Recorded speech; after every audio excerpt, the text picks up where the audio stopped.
Chapter 5. Breah. When I was in high school, and every boy I liked resulted in some form of overly dramatic teen meltdown, my mom would sit beside me on the couch, not saying much, if anything, her hand patting my leg lightly. It was comforting, reassuring, and reminded me that she was there. No matter how I felt, I was not alone. My dad would give me a hug and say the same thing every time I was upset.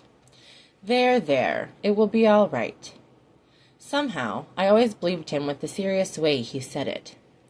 After the pizza place incident / humiliation / slap in the face from reality / knife in the ribs moment, I headed to my car. After finally abandoning my post of holding open the door to the restaurant like an idiot, and drove back to my apartment. Grabbing my laptop, my journal, and a suitcase of clothes, I toted those back to my Jeep and headed toward home, 3 hours away. I felt like I was going to lose my mind from the pain, and I knew my mom and dad would settle me so I didn't do something crazy, like hunt down Gabriel and knee him in the balls for 5 solid hours. My parents were ready for bed and on the couch watching TV when I opened the front door and stood there, for the second time that night, stupidly holding a door open.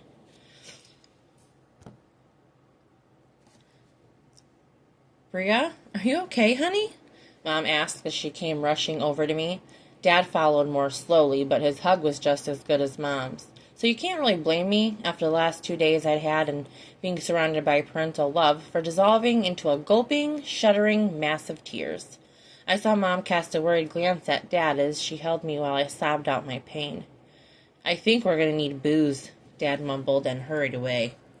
This display of deep pain was nothing any of us were used to or even comfortable with. Emotions were fine for people who had feelings and didn't mind talking about them. That was not my family. Yet another sin to add to Gabriel's growing list of transgressions. He'd made me cry in front of my family. Mom gently led me over to the couch where she sat me down, put her hand on my leg, pat, pat, pat, and looked around desperately for my dad. When it became apparent he'd left her to tend to me by herself, she gave me a strained smile. So, honey, do you need a tissue? Pat, pat, pat. That made me cry harder. Mom was showing support in her own awkward way. Dad finally arrived, sporting a bottle of vodka, 3 shot glasses, and a desperate look in his eye. Who wants a shot? We all pounded back several. For 2 weeks, I wallowed in self-pity, basked in the comfort of home, worked on my various freelance jobs, and journaled my pain. Mom fed me my favorite meals to tempt my non-existent appetite, and Dad worked on my car every day after he got home from work. That was how my family dealt with feelings. Each day, I cried a little less and felt a little stronger, but the hurt he'd inflicted on me was still able to take my breath away. I just taught myself to breathe through it and focus on other things that were in no way related to Gabriel. Denial and distraction were also family-approved coping mechanisms. 2 Fridays after I arrived, I announced at dinner I would be leaving the next day to head back to my apartment. Honey, are you sure? Mom asked. You're just starting to feel better. That was the family translation for behaving with the stiff upper lip we can handle. With a small smile, I nodded. I'm sure, Mom. I have some meetings in town this week that I need to be there for. I took a bite of food and swallowed. I'm going to miss your cooking, though. Family translation. I love you so much, you're the best. We'll miss your face around here, Dad said. If you want me to come back with you and beat this boy up, I will. That sweet offer to doing bodily harm to Gabriel almost set me off on another crying jag, but the sudden look of fear in Dad's eyes helped me to rein it in. Besides, thought of my dad, who topped out at maybe 5 feet 7 inches and weighed 150 pounds at the most. Beating up this boy, Gabriel, was amusing. Gabriel was about 6'3" and 225 pounds of lean whipcord muscle. Thanks, Dad, but I don't think that'll be necessary. I don't want you getting arrested for assault or anything. He nodded, content in the knowledge that he'd offered to be there for me, ready to cloud up and rain down hell on Gabriel. I'll send you home with some food, Mom decided. That way, you won't have to think about cooking for a few days. Family translation? You're still my little girl, and I want to take care of you. When I returned to my apartment, someone knocked on my door for about 15 minutes every night that week, but I never answered. I didn't even look through the peephole to see who it was. It was too much to deal with in my current mental state. I had enough to do just to make it through each day. A week after I returned from Mom and Dad's, I was in the grocery store when I pushed my cart around the corner and almost ran into two misrule old ladies, Danny and Sam. Their cart was piled high with hamburger meat and brats and other groceries that signaled a barbecue in the misrule future. "Hey, girl," Danny said, her smile strained. "Good to see you." Gave her a quick hug, followed by one for Sam. "It's good to see you both," I smiled back at them. "Getting ready for a bonfire tonight?" Sam fiddled with the edge of her cut that proclaimed her to be the property of Vulture, her eyes darting around nervously.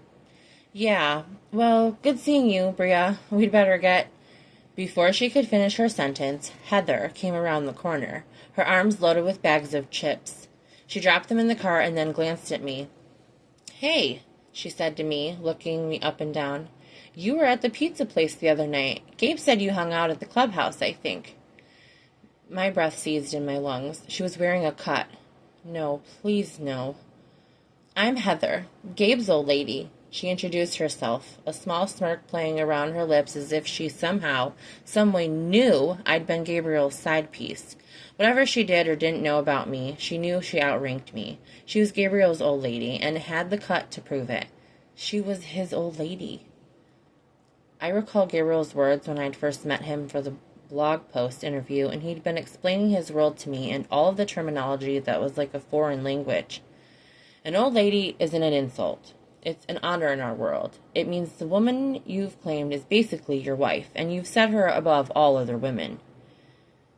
"Maybe we'll see you at the bonfire tonight since you hang out at the clubhouse," Heather said to me, just this side of snide, and walked away so I could see her property of Gabe patch on the back of her cut. With apologetic glances at me, Sam and Danny pushed the heavily laden cart, following after the first lady of the club. I abandoned the few groceries in my cart and left the store, deciding I could make Mom's leftovers last. Oh, I don't know, the rest of my life? Anything to keep from going out into the world again. When I got into my Jeep, I willed my shaking hands to stop trembling so I could drive home before Gabriel's old lady came out of the store and I had to see her in that damn leather vest again. Property of Gabe. Property of Gabe. Property of Gabe. The words pushed at me relentlessly, pressing against my chest, threatening to crush my heart. What pieces of it remained, anyway? My mind would not fathom how Gabriel could have played me so horribly false. It was bad enough she'd been his live-in girlfriend the entire time he and I were together, but to know she'd been his old lady, essentially his wife? Bullshit. They weren't having sex, and he only kissed her when they went out. His lies were even worse than I'd thought, and I drove home with tears clouding my eyes, trying to stem the eruption that was threatening until I was safely barricaded in my apartment. Not the safest thing I'd ever done, but I couldn't stay in the parking lot any longer. I couldn't see her again, and all of the lies and deceptions she's represented to me. No wonder he never even told me he cared about me. He didn't.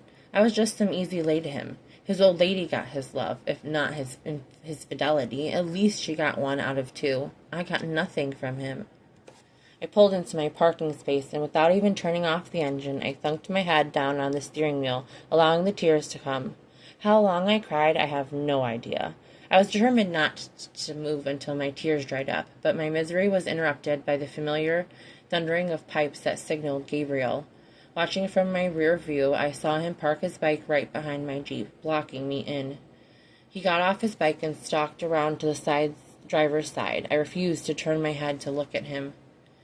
"Breah, open your damn window. We need to talk, and I don't have a lot of time." Like I should jump to because he had a schedule to keep? Did he need to hurry back to his old lady before she figured out he was visiting his former side piece? He knocked on my window. "Breah," he barked out. My hands clenched the steering wheel, wishing it was the two-timing piece of shit's neck. Property of Gabe. I put my car into reverse while I continued staring straight ahead as if by not looking at him I could will him out of existence. "I need to get out of here, so move your bike, Gabe." I snapped, loud enough for him to hear through the window. I never called him Gabe. To me, he'd always been Gabriel, my warrior angel. I'm not leaving until we talk, Breah, he shouted back at me, impatience in his every word. So be it. I'd asked him to move. He'd refused. Fuck you, asshole. I stomped on the accelerator, and he jumped to the side as my wonderful little Jeep ran right over his monster Harley and crushed it. Rather like he crushed me. I threw the Jeep into drive and peeled out of the parking lot, leaving wreckage in my wake. Now you know how it feels, asshole.